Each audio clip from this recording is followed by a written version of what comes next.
Hey everyone, your friendly chemistry tutor here. Today we are going to absolutely conquer one of the most important and, let's be honest, sometimes feared topics for your SPM exam, the mole concept. You know that feeling, right? Trying to connect all these ideas of moles and mass and particles, it can feel a little confusing at first, but trust me on this. Getting this down is a non-negotiable because it's a huge part of your exam paper. So my promise to you is this. I'm going to give you a really simple framework, kind of like a visual toolkit, that's going to help you solve these problems with way more confidence. You ready? All right, let's begin. But hang on, before we dive deep, here's a pro tip. The absolute best way to get great at chemistry is just through practice. So after you're done with this explainer, I really want you to scan this QR code or head over to www.mcqspam.com. You can test yourself on real past SPM questions. You can even grab the MCQ SPM app from the Google Play Store. It's the perfect way to make sure everything we're about to learn really sticks. All right, first things first. Before we can start calculating anything, we have to understand the main character of our story today. What on earth is a mole? I know it sounds complicated, but I promise you it's really not. Just think of it like this. A mole is just a word that chemists use for a specific number. It's exactly like saying a dozen means 12. The only difference is that a chemist's dozen is it's a much, much bigger number. 1 mole just means 6.02 times 10 to the power of 23. That's it. It's our special counting unit for the crazy tiny world of atoms. And this magic number, it's got a special name, the Avogadro constant. This number is the absolute key that lets us chemists count atoms and molecules, which are impossibly small, right? Just by weighing them. It's the bridge connecting the mass we can measure in a lab to the number of tiny particles we can't even see. So this leads us to all those numbers you see on the periodic table. When it says the relative atomic mass of magnesium is 24, what does that actually mean? Well, it's just a comparison. It means a single magnesium atom is 24 times heavier than our standard benchmark, which is 1/12 of a carbon-12 atom. And here's why that matters. That relative weight is exactly what we're going to use to figure out the mass of 1 mole of pretty much anything. And this picture, this is where it all clicks together. So look at these two balloons. One has 32 grams of oxygen, and the other has just 2 grams of hydrogen. Totally different masses, right? But here's the amazing part. They both contain the exact same number of molecules, 1 mole of them. This is such a core concept you have to get your head around. Okay, now that we kind of get the what, let's build your calculation toolkit.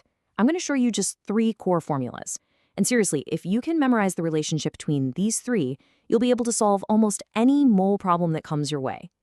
First up, we need to connect the mass you can actually weigh in a lab to the number of moles.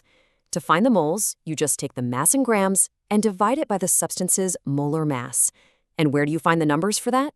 Right on the periodic table. Simple as that. All right, second tool. What if a question asks for the actual number of atoms or molecules?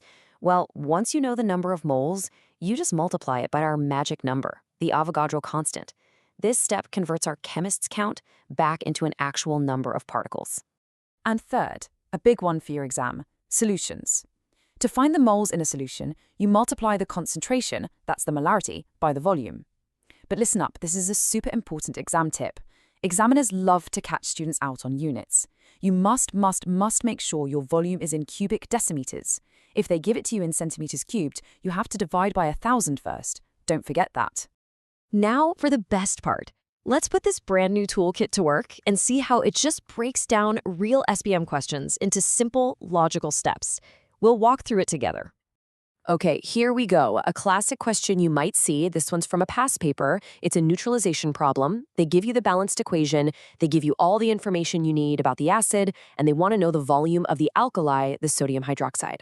So for any problem that looks like this, we are going to follow the same 4-step strategy every single time. Step 1, and this is the most important, find your mole ratio from the balanced equation. Step 2, calculate the moles of the stuff you know everything about, using toolkit #3. Step 3, use that ratio to figure out the moles of the thing you're looking for. And finally, step 4, use toolkit #3 again to find your final answer. Easy. So let's follow our steps. First, we calculate the moles of the sulfuric acid, which works out to 0.025 moles. Now we check our ratio from the equation. See it? It's 1 to 2.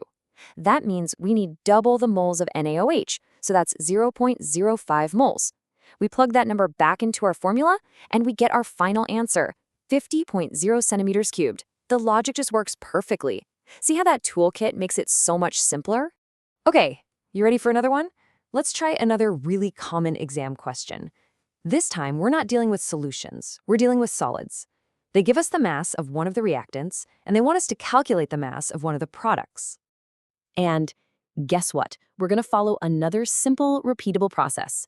Just think of it like this: mass to moles, then moles to moles, then moles back to mass. First, use toolkit number 1 to change the mass they gave you into moles.